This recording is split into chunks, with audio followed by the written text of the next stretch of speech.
sizə bir pəhlivandan danışacağıq. Dişi ilə dəmir əyir və tonlarla maşın dartır və daha bir sıra maraqlı, bir o qədər də həyəcanlı nömrələr göstərir.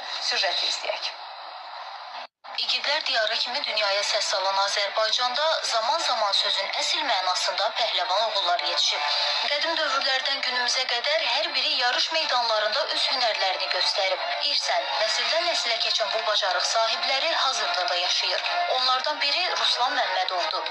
31 yaşlı Ruslan illərdir idmanla məşğul olur. Əsasən də insanları heyrətə gətirən riskli nömrələr nümayiş etdirir. Çox insanın əli ilə belə əyə bilmədiyi daş mismarlarını dişləri ilə əyir. Hətta birini yox, ikisini birdən.